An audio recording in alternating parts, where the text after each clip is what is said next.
Waalaikumsalam warahmatullahi wabarakatuh. Alhamdulillahi wa kafa. Assalatu wassalamu ala rasulil mustafa wa ala alihi wa ashabihi ahli sidqi wal wafa.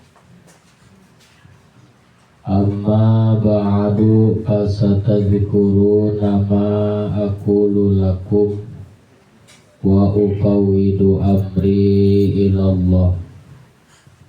Innallaha basirum bil ibad. Pertama dan yang paling utama, mari sama-sama kita panjatkan puja serta puji kehadirat Allah Rabbul Izzati. Salawat salam semoga tetap tercurah kepada Sang Mutiara Alam, yakni Habibana wa Nabiyana wa Maulana Muhammad sallallahu alaihi wasallam, keluarganya, sahabatnya, hingga kita sebagai pengikutnya. Tercatat sebagai umatnya yang kelak mendapatkan syafaatnya. Amin ya Allah ya Rabbal alamin. Sama-sama kita hormati para guru, para asatidz, bil khusus guru kita Bapak Ustadz Tito, serta Bapak DKM dan jajaran masjid, juga sesepuh kita sekaligus sponsor utama mungkin Bapak Aris, yang pada malam hari ini diselenggarakan pengajian di rumah beliau karena di jalannya becek apa sih? Jadi alhamdulillah kita bisa melaksanakan pengajian walaupun memang pertama jamaahnya mungkin karena tadi hujannya lebat, sekarang nggak ada, jadi yang mau berangkat motornya dimasukin lagi ke rumahnya. Tapi alhamdulillah atas izin Allah kita bisa melaksanakan pengajian on the road ini. Yang pertama, mudah-mudahan pengajian yang pertama yang diawali dengan tadi turunnya rahmat Allah menjadi pengajian yang barokah. Amin. Amin ya Allah ya Rabbal alamin. Para bapak-bapak juga ibu-ibu yang ada di rumah, alhamdulillah setelah beberapa minggu kita libur, sudah mulai lagi pengajian minggu kemarin. Mudah-mudahan di masjid kita pengajiannya jangan sampai berhenti. Apa sebabnya? Di dalam kitab Kifayatul Awam, Su'ubul Iman diterangkan, wajib masjid, musola atau tengah kampung yang tidak ada masjid dan musola mengadakan pengajian. Hukumnya wajibnya wajib kifayah. Artinya wajib kifayah, kalau di tengah kampung tersebut tidak ada pengajian, di masjid nggak ada, di gang itu nggak ada, di majelis itu nggak ada pengajian yang mengajarkan fikih, tauhid dan tasawuf yang fardu ain, maka dosalah semua masyarakat yang ada di situ, terutama orang yang diberikan amanah menjadi DKM masjid. Makanya berat jadi DKM masjid. Kalau nggak ada pengajian dosa, termasuk sesepuhnya Pak Aris berarti. Tapi ketika mengadakan pengajian, justru beliaulah yang pahalanya paling besar. Mengadakan pengajian atas gagasan dan tanggung jawab daripada DKM, tanggung jawab daripada sepuh para asatidz, maka beliaulah yang pahalanya lebih besar. Man dalla ala khairin falahu mislu ajri fa'ilihi. Kata Rasulullah, siapa orang yang mengajak kepada kebaikan, maka buat dialah pahala seperti pahala orang yang diajak kepada kebaikan tersebut. Min ghairi ayyan qusa min ujurihim syai'un, tanpa dikurangi pahala orang yang berbuat baik sedikit pun. Jadi ketika ada pengajian digagas oleh Pak DKM, Pak Ustadz Tito, misalnya Bapak Aris, musyawarah bagaimana ini supaya pengajian kita tetap ada, dimusyawarakan sehingga terbentuklah pengajian yang hadir 100 orang misalnya. Apalagi malam ini, kalau di masjid yang hadir separuh masjid, kalau di sini sampai 2 rumah nih. Luar biasa. Berarti 2 kali lipat atau lebih ini. Masya Allah. Maka buat penggagas tersebut, pahala Allah berikan seperti Allah berikan pahala kepada orang-orang yang mengikuti pengajian tersebut. Kalau yang ngaji ada 100 orang mendapatkan 100 pahala, maka yang menggagas mendapatkan 100 pahala tanpa dikurangi pahala orang yang mengerjakan kebaikan tersebut. Wallahu wasi'un alim. Sesungguhnya Allah itu maha luas, maha kaya, dan maha tahu. Alhamdulillah. Itulah. Dan nanti ketika di akhirat, di surganya Allah Subhanahu wa ta'ala, orang itu berbeda-beda kastanya, derajatnya. Kalau di dunia derajat manusia itu, kata Rasulullah, izzud dunya bil mal.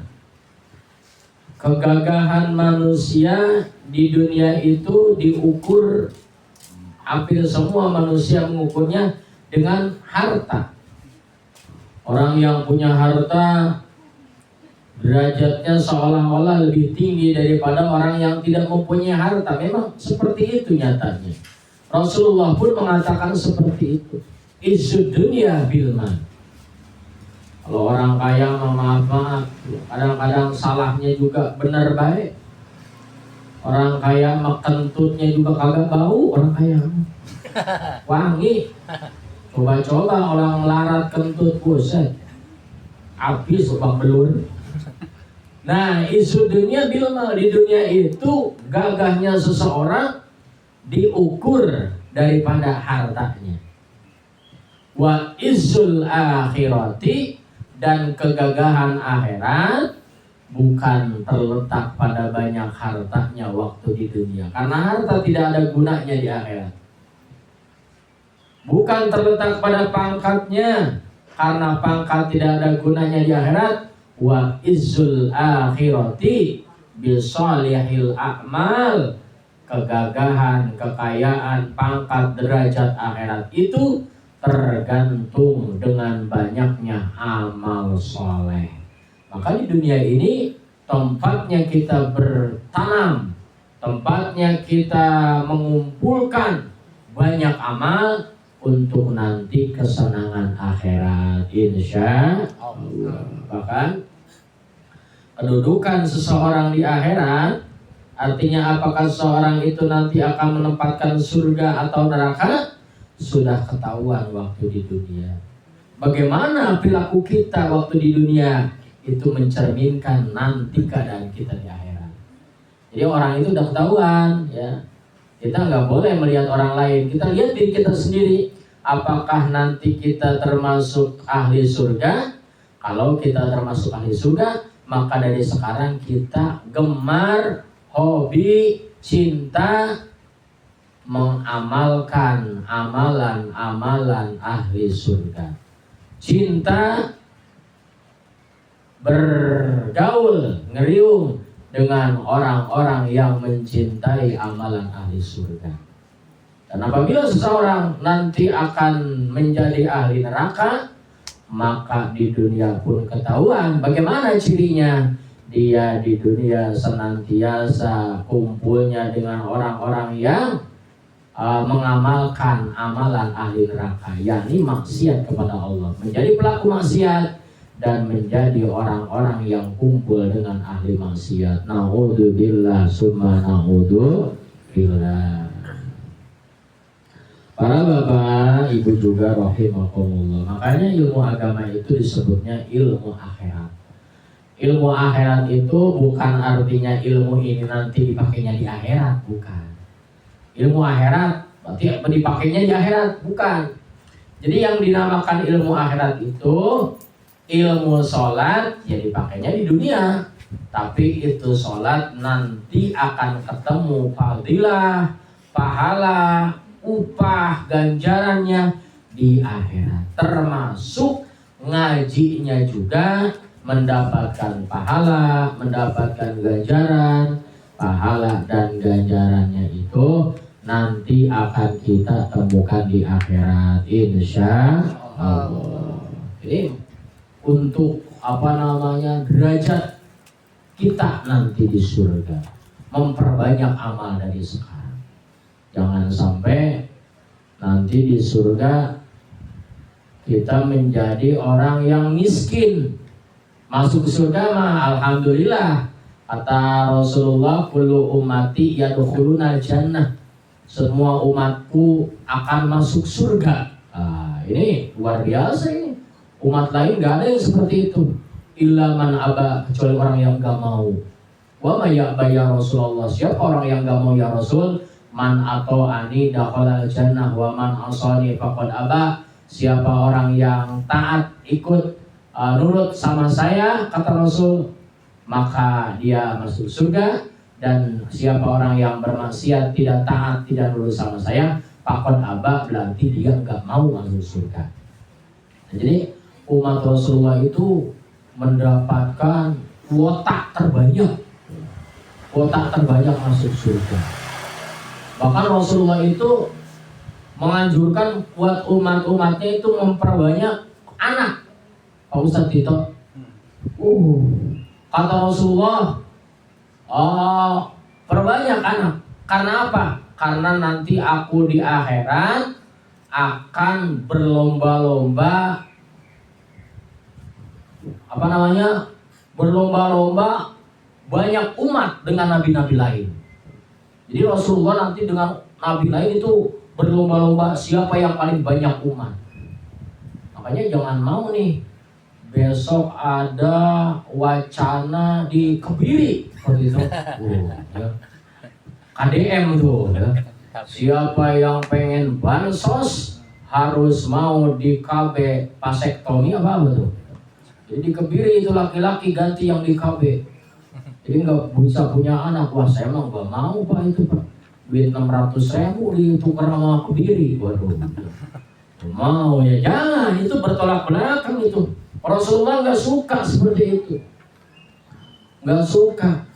Ini umat Rasulullah akan mendapatkan kuota terbanyak menempati surganya Allah Subhanahu wa Ta'ala. Tentu surga Allah, masuk surganya kita itu dengan rahmat Allah Subhanahu wa Ta'ala, bukan dengan amal kita. Kata Rasulullah, sehingga kata Rasulullah, sehingga aku pun masuk surga bukan dengan amalku, tapi dengan rahmat Allah Subhanahu wa Ta'ala. Allah sangat mencintai Rasulullah, sangat merahmati Rasulullah, dan Allah pun mencintai kita umatnya, umat Rasulullah Sallallahu Alaihi Wasallam. Setelah masuk surga, di surga derajat-derajatnya tentu beda-beda. Apa yang membedakan? Ya amal tadi. Ketika kita banyak amalnya, maka di surga menjadi ya orang kaya mungkin, atau pejabat di surganya. Ketika kita sedikit amal tapi masuk surga karena baiknya Allah, karena syafaatnya Rasulullah. Namun karena di dunianya males-malesan, nyuruh ngaji dia enggak ngaji, nyuruh kurban dia enggak kurban. Waduh, Ustadz gue Taufik sudah nyuruh doang sama orang, nyuruh sodakoh dia enggak sodakoh. Maka dia ya nanti walaupun maaf di dunianya mungkin levelnya ulama, kiai, tapi di akhirat di surga bisa miskin. Karena apa? Karena dia tidak mempunyai amal. Na'udzubillahi min dzalik. Makanya sedikit ngaji tasawuf dulu ya. Dunia itu Allah berikan kepada kita itu kalau diibaratkan ibarat batu es. Kalau orang tua kita dulu ngomongnya duit itu kayak air, kayak es, bukan air lagi, es. Es yang ditaruh di bawah terik matahari, mau dipakai mau enggak itu es akan liur dan akan habis. Duit juga gitu sama, dunia juga sama gitu. Dunia, duit, kadang-kadang kita awet-awet, habis, ya, habis aja itu. Diawet-awet habis, diboros-boros, apalagi. Ya itulah dunia. Maka ketika kita tidak menukar dunia kita dengan akhirat, akan habis secara percuma, akan habis secara sia-sia. Jadi kalau diibaratkan batu es segede apa namanya? Kalau di kampung ada es kebo namanya. Es apa di sini namanya itu? Sama gajah apa di sini? Es kebo itu kalau ditukar dengan mutiara yang gedenya sama, harganya jauh berbeda. Kalau es kebo segede gitu, mutiara segede gitu, waduh harganya mungkin sampai miliaran. Mungkin juga sampai ratusan miliar kalau ada mutiara segede gitu. Segede apa ujung jari aja ratusan juta itu mutiara. Maka ketika orang yang berakal akan mau dia menukar esnya tadi dengan mutiara. Kayaknya bukan hanya orang yang pintar berakal, orang biasa aja kayak kita. Kalau ada orang mau nukerin, saya tukar ya batu esnya sama mutiara dengan berat yang sama. Bukan orang pintar, orang bodoh kayak saya aja mau pasti. Mau. Dan orang yang gak mau justru orang yang goblok. Kayak kita lagi aja nih. Kayak saya. Jadi ketika ada orang, nih saya tukar ya batu esnya yang segede apa tadi, segede jari aja, jempol. Saya tukar sama mutiara. Enggak mau. Nih, ini duit 2 juta. Dibeliin aja ke kambing, dibeliin aja ke domba buat kurban supaya di akhirat nanti menjadi tunggangan yang luar biasa, menjadi penolong yang luar biasa. Enggak mau. Maka itu adalah orang yang bodoh. Orang yang bodoh. Apa sebabnya? Nuker batu es yang segede ujung jari mau ditukar sama mutiara, dia enggak mau. Maka bodohlah dia. Ketika punya uang, ada uang, udah bebas nih, kebutuhan udah tercukupi semua, waktunya kurban tiba. Patungan dari awal enggak, karena enggak ada bayang-bayang. Begitu tanggal 10 dapat duit 10 juta. Nih kata agama, kurban kamu. 2,5 juta ditukar dengan mutiara. Dia enggak mau, maka termasuk orang yang bodoh dia. Begitupun pula umur kita. Begitupun pula waktu kita. Umur ini mau dipakai, mau enggak kepada hal kebaikan akan habis, Pak. Bapak diem aja di rumah, enggak ke masjid, enggak ngaji, tetap Pak akan tua, Pak. Saya mah enggak mau mencerah, takut cepat tua. Justru cepat tua itu yang begitu. Nah, mau dipakai ibadah, enggak dipakai ibadah, tetap waktu itu berjalan. Habis umur itu ya akan sampai kepada batasnya. Maka orang yang berakal akan menghabiskan waktunya, akan mempergunakan umurnya untuk hal-hal yang bersifat ibadah. Alhamdulillah, kita berbahagia. Berbahagia Allah takdirkan mau duduk di tempat ilmu, mau menyisihkan waktu kita untuk duduk di tempat ilmu. Berarti kita insya Allah mudah-mudahan termasuk orang yang beruntung. Amin ya Allah ya Rabbal Alamin. Mudah-mudahan ya ini menjadi motivasi buat kita ke depannya. Jangan sampai kita melewatkan kesempatan. Apabila ada kesempatan, mengorbankan harta buat agama, mengorbankan waktu buat agama, bahkan kalau dibutuhkan jiwa dan raga buat agama, siap untuk dikorbankan. Insya Allah kita termasuk orang yang beruntung di dunia, terlebih beruntung di akhirat. Amin ya Allah ya Rabbal Alamin. Kita lanjutkan karena masing-masing pengajar mempunyai hancaknya, mempunyai masing-masing pegangan kitab. Saya kalau tidak salah ini sampai bab sholat, kalau tidak salah.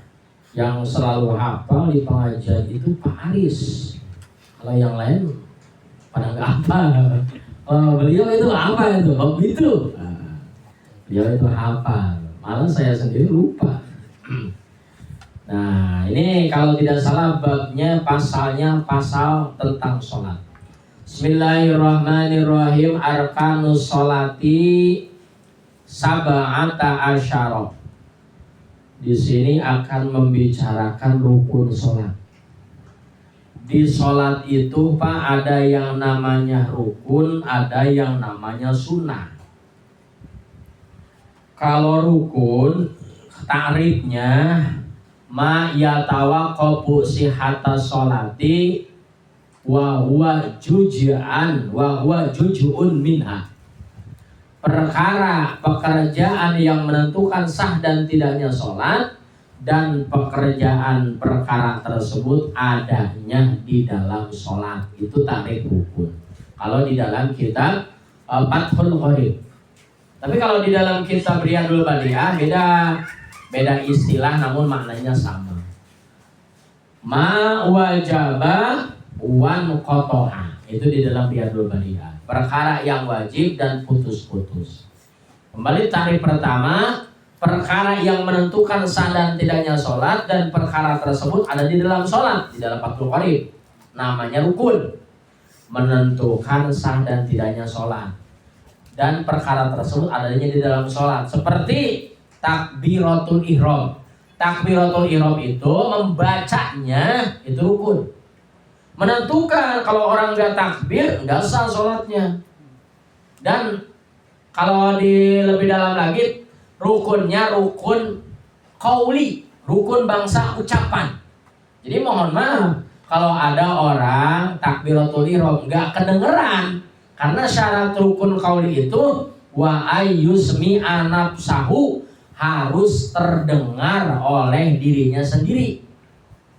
Kalau ada orang takbir Allahu Akbar, takbiratul ihram takbir pertama, nah nggak kedengeran sama dia sendiri, itu tidak sah takbirnya. Kalau takbirnya tidak sah, sholatnya juga tidak sah. Karena syarat daripada rukun qauli yang 5, Di antaranya harus terdengar oleh dirinya sendiri. Jadi jangan takbiratul ihram itu nggak ada suaranya, ya, nggak sah. Kecuali kalau memang ada mania, perkara yang menghalangi pendengaran dia. Seperti misalnya hujan gede sampai gemuruh, kita teriak juga nggak kedengeran. Di pabrik misalnya mesin teriak juga nggak kedengeran. Atau pendengaran kita lagi ada gangguan, nah itu namanya mane, ada yang mencegah, maka tidak terdengar juga tidak apa-apa kalau ada pencegah untuk mendengar. Nah itu ya, jadi takbiratul ihram. Kalau takbir yang lain disebutnya takbir intikal. Kalau takbiratul ihram itu takbir pertama, disebut takbir ya bacaan Allahu Akbar.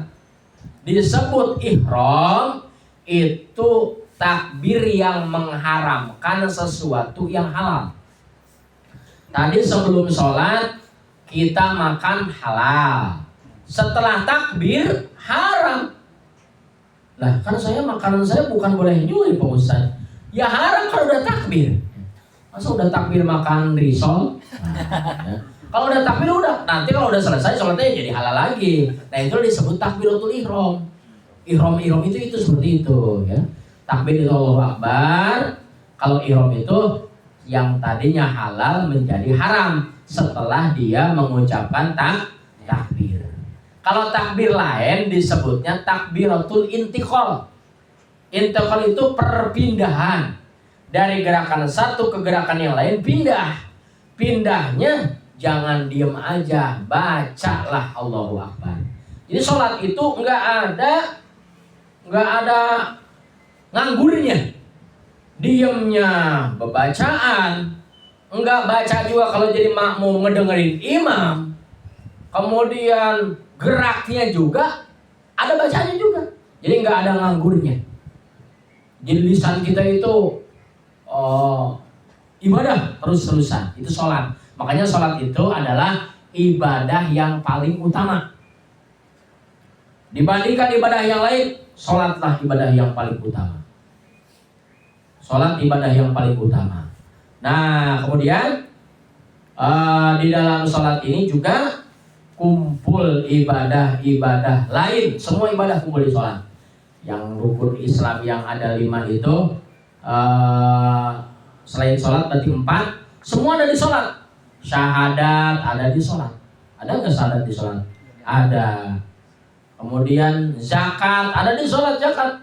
Zikir itu kan zakat, membersihkan diri kita.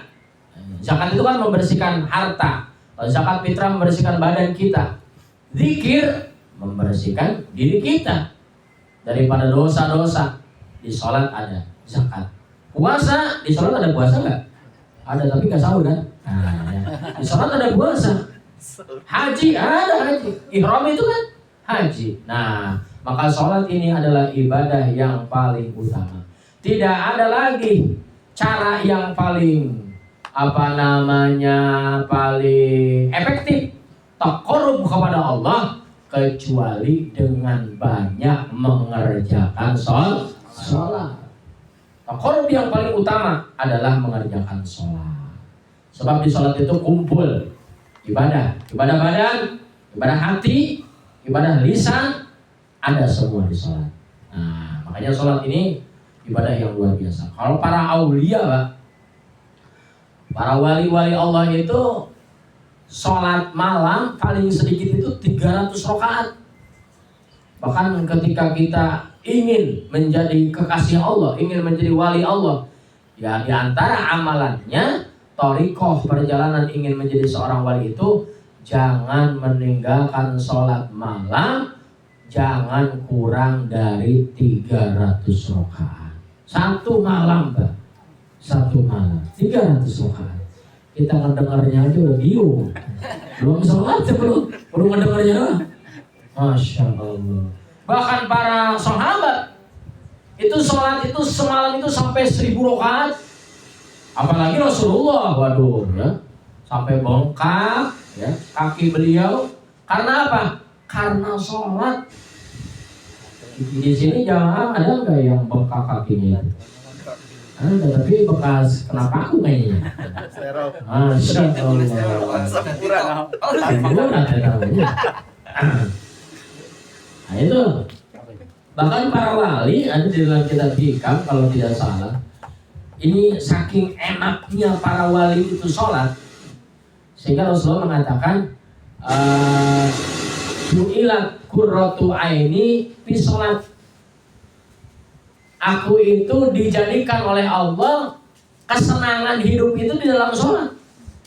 Jadi Rasulullah itu ketika sholat senangnya luar biasa, sehingga nggak mau berhenti, Pak. Hiburannya itu sholat. Para salafus soleh, orang-orang soleh itu hiburannya sholat, hiburannya ngaji. Nah, guru saya dulu sama Usyairi Marta, santri itu nggak usah piknik kemana-mana. Karena ya santri maksudnya ustadz-ustadz di kampung, santri beliau itu, karena santri itu hiburannya ngajar anak-anak. Kalau saya ngajar anak-anak malah puyeng, Pak. Malah puyeng yang pakai hiburan saya. Justru hiburannya itu sholat para orang-orang soleh. Hiburannya itu ngaji, bahkan baca Quran. Ketika Quran menerangkan masalah surga, seolah-olah surga kelihatan. Ketika Quran menerangkan masalah neraka, seolah-olah nerakanya kelihatan. Makanya menjadi hiburan ibadah itu. Beliau, para ulama, ya, para aulia Allah Subhanahu Wa Taala, bahkan dalam kitab hikam ada seorang wali berdoa sama Allah. Dia itu dikasih sakit, ngomong sama Allah, ya Allah, kalau saya Engkau beri sakit sebulan lagi, ini mau dikasih sembuh, dia nawar sama Allah. Ya Allah, saya sakit ketambahin atau sebulan lagi. Kalau saya dikasih sakit sebulan lagi, saya nadar mau sholat 1000 rakaat. Tapi saya minta sakitnya tambahin sebulan lagi. Oh, beda apa enggak sama kita? Oh, langit sama bumi bedanya juga. Oh, kita pengen buru-buru ya. Hal wali enggak. Bahkan Nabi Allah Yakub alaihissalam ketika ditanya sama istrinya, wahai Nabi Allah, wahai kakanda, engkau itu sakit sudah berapa tahun? Kata Nabi Ayub. Kata Nabi Ayub, saya lupa. Kata istrinya, kau itu sakit sudah 17 tahun. Kata Nabi Yakub, Ayub saya lupa, enggak tahu. Coba tuh minta sama Allah, minta sembuh. Kata beliau apa? Saya malu sama Allah. Minta sembuhnya malu. Apa sebabnya? Sebab antara sehat dengan sakit, banyakan sehatnya. Saya dikasih sehat udah ratusan tahun, dikasih sakit baru 13 tahun, saya ngeluh, minta sembuh. Saya malu sama Allah. Itu sampai sedikit Nabi ya, para wali yang di bawah Nabi. Jadi ketika sakit itu lupa berapa hari. Kalau kita kan ingat banget ya, sehari sakit, 2 hari, 3 hari, belum ada yang longok-longok ini 3 hari. Masya Allah, ta'ala. Bahkan ada seorang wali yang doa sama Allah, ya Allah, ketika saya meninggal nanti di dalam kubur, kemudian di padang mahsyar yang waktunya panjang ratusan tahun, bahkan bisa ribuan tahun, saya minta izin kepadamu ya Allah, izinkan saya untuk sholat di alam kubur saya. Jadi para wali itu minta izinnya di dalam kubur, pengen dikasih sholat. Karena apa? Karena saking nikmatnya sholat. Kalau kita sholat ya mana belum sih kira-kira? Waduh, tahu dah. Kayaknya masih pahit. Kita nanti pas di kuburan, alhamdulillah udah nggak sholat lagi. Jadi pengen buru-buru pensiun, sholat. Insya Allah, tabarakallah. Itu ada yang nanya, gimana itu sholat bisa 300 rakaat? Kan sholat itu lama. Atau 300 rakaat kalau dari jam 1, kalau saya bisa kelar jam 10 siang. Kok ulama bisa sholat itu dari jam 12 sampai jam 2 300 rakaat. Jadi ini bukan berbicara aulia, ini yang baru-baru mau thariqah aulia, mau mengikuti jalur wali 300 rakaat setiap malam. Belum berbicara toy, karena di wali itu ada namanya toy, Pak. Toy bukan bahasa Inggris, toy boneka bukan ya. Nah, toy itu karomah para wali dikasih bisa melipat waktu dan melipat bumi. Jadi kalau berangkat ke Mekah, para wali bisa 2 detik sampai di Mekah. Itu buminya dilipat. Kalau waktu 1 jam bisa menghatamkan Quran 20 balik. Nah itu kalau ngomong sama orang yang agak ngerti, apa namanya disebutnya itu? Bukan tahayul, bukan. Urapat itu. Ya memang di karomah aulia ada seperti itu ya. Ada seperti itu. Ya kalau orang-orang yang nggak percaya ya nggak akan percaya. Nah itu namanya toy. Bahkan di dalam kitab itu kita pun dikasih oleh Allah toy, bukan hanya wali, toy. Malam itu sama siang dikasih perbedaan sama Allah. Kalau malam itu ada toynya, orang ketika bepergian malam itu akan terasa cepat, karena buminya diringkes sama Allah. Itu dalam salah satu kitab ada seperti itu. Makanya kalau kita pergi malam itu kayak cepet. Ya kan malam nggak macet. Ya walaupun sama nggak macetnya, beda. Ya mau percaya mau nggak silakan lah. Percaya juga nggak bakal murtad ini. Kalau saya sih percaya, Masya Allah, tabarakallah. Jadi wali itu seperti itu. Jadi sholatnya cepat. Boleh Ustaz sholat cepat? Boleh Pak. Bahkan Rasulullah ketika ada orang yang sholat cepat nggak ditegur. Tapi ketika ada orang yang sholatnya lama ditegur sama Rasul. Ya, ada orang kan sholatnya lama ya, bilang yang makmum itu, ya Rasul si fulan sholat lama, ditegur sama Rasul, jangan terlalu lama kalau sholat. Orang-orang kan punya kebutuhan lain-lain. Tapi ketika ada sahabat ada yang sholatnya cepat, kalau tidak salah Sayyidina Umar atau siapa saya lupa. Nah ini nggak ditegur sama Rasul. Yang penting ya tetap tumaninahnya ada nanti di depan ya. Di rukun sholat yang ini ada tumaninah seperti apa.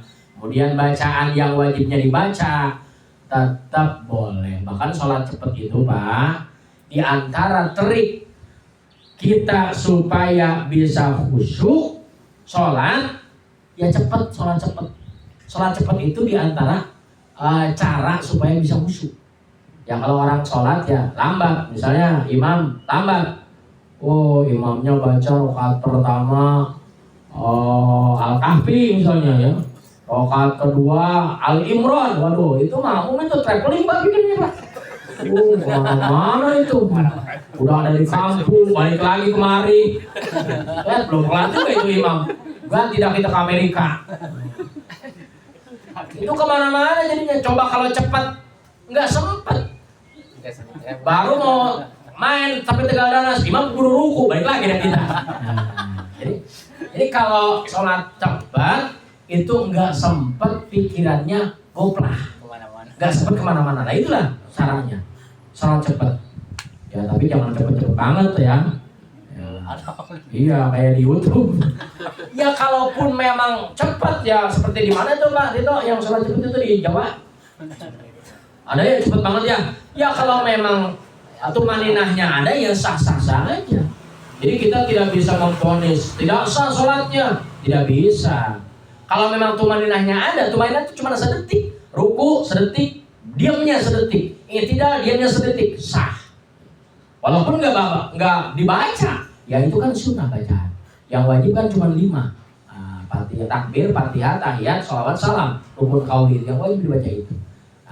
Jadi kalau orang sholat cepat-cepat, ya sah-sah saja.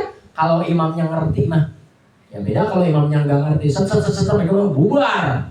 Nah itu mah ya. Nah seperti itu ya. Jadi ya sholat lambat baik, sholat cepat juga baik selagi dua-duanya memakai ilmu. Nah itu. Jadi rukun sholat di sini yang akan dipelajari, yang akan dibuka di dalam kitab ini ada 17. Rukun sholat itu perkara yang wajib dikerjakan di dalam sholat.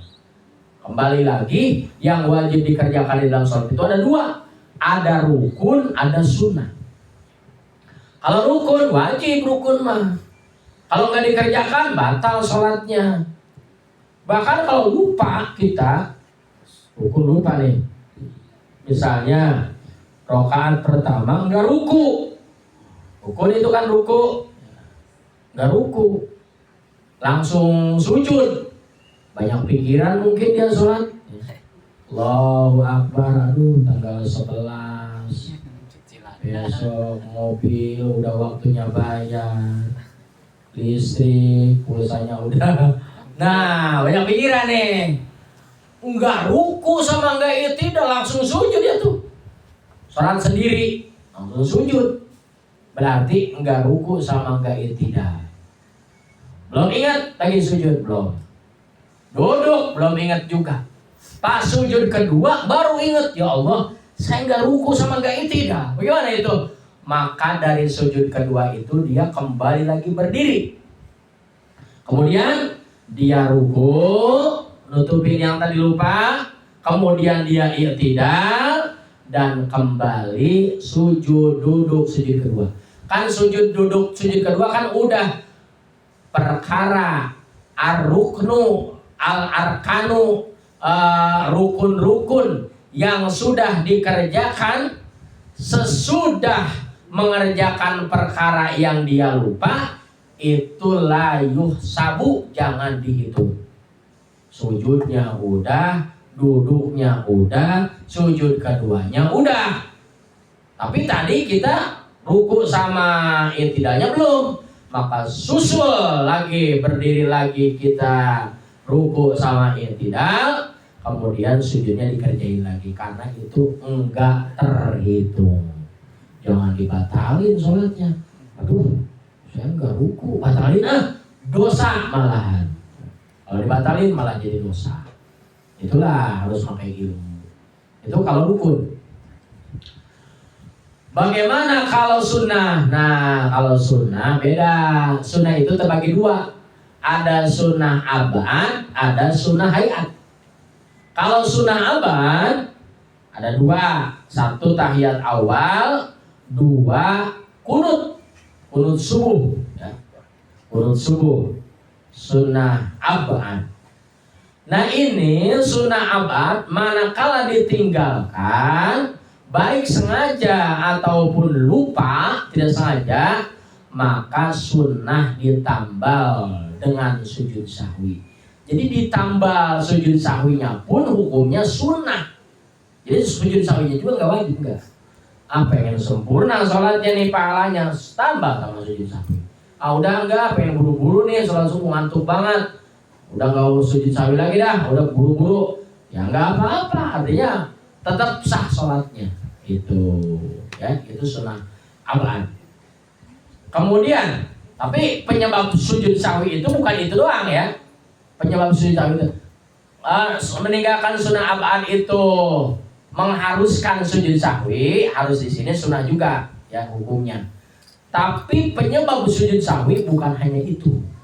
Termasuk penyebab sujud sahwi itu syak, ragu-ragu, bimbang pada bilangan rokaat. Ini saya 2 apa 3 ya? 2 apa 3 ya? Itu kalau lama, sujud sahwi itu. Oh lama. Lama itu bagaimana? Lama itu sampai dibawa dari ruku ke i'tidal. Mikirin itu kayak itu ruku itu. Belum kelar juga, belum ketemu.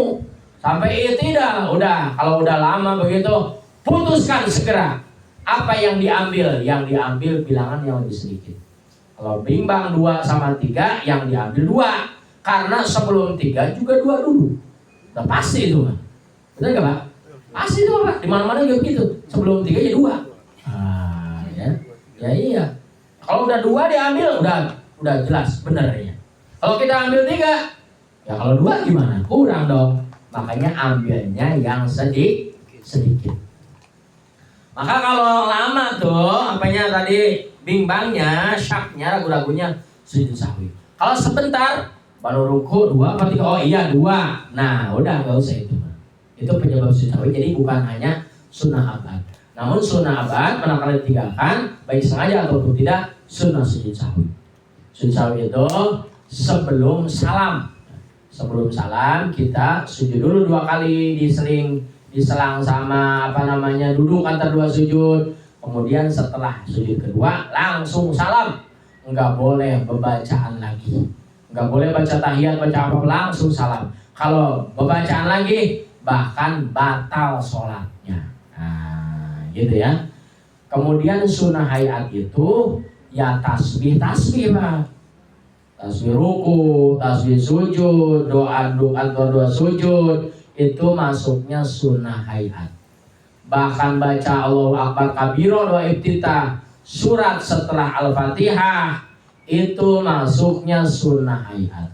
Tidak usah ditambal sujud sahwi manakala ditinggalkan.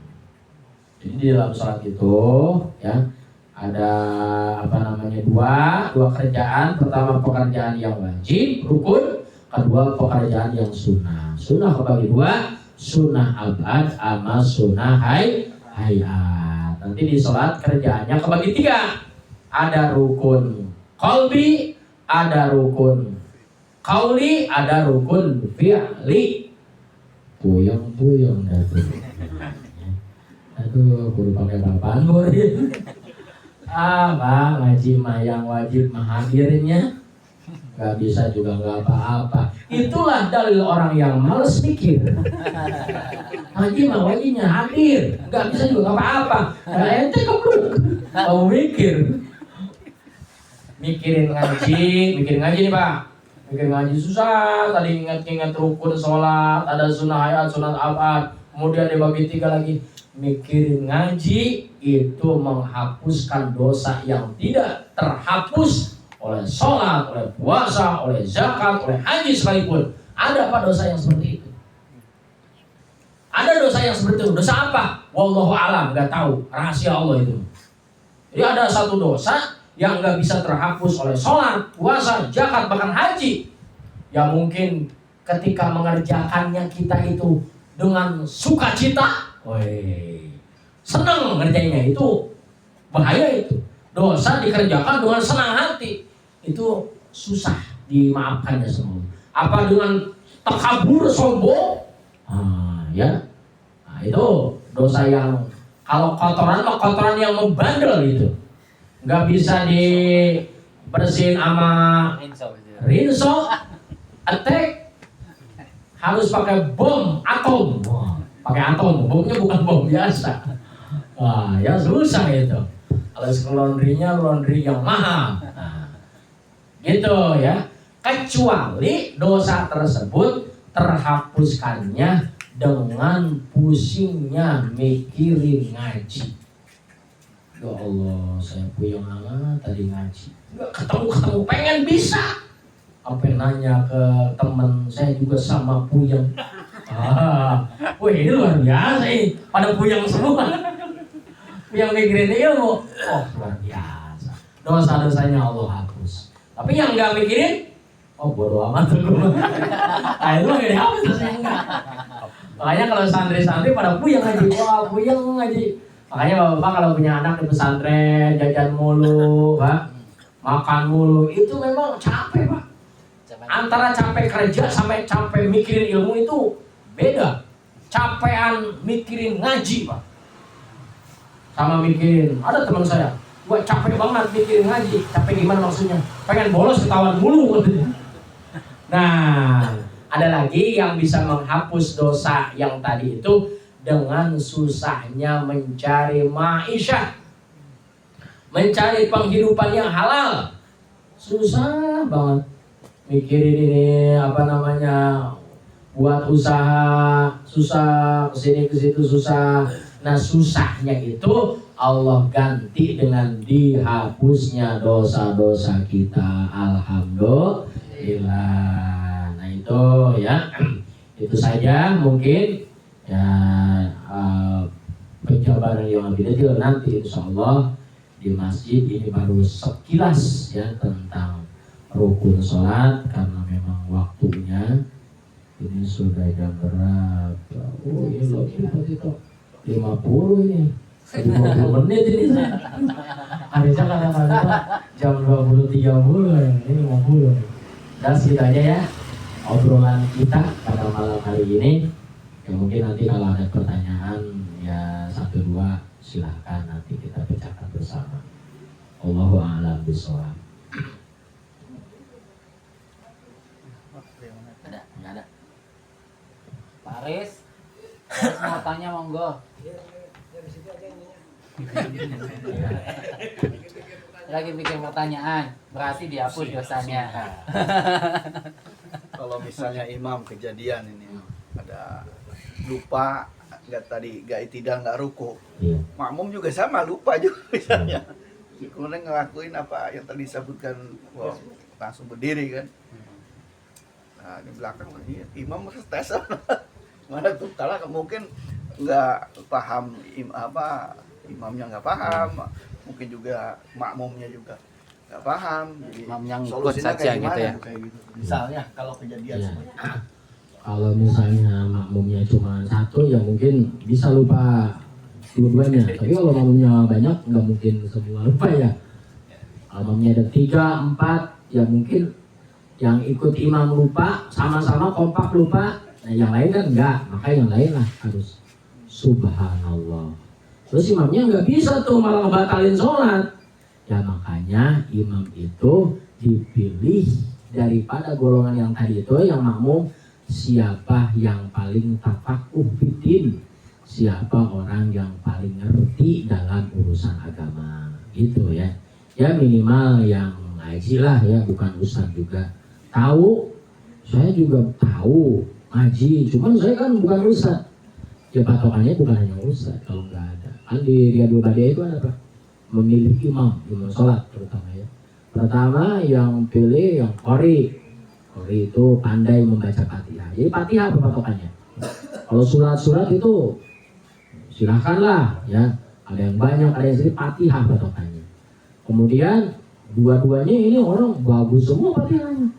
Maka cari yang lebih ngerti agama, ngerti hukum, apapun. Dua-duanya bagus fikihnya. Cari yang lebih warok, apik. Apik itu ya yang sedikit maksiatnya, gitu ya.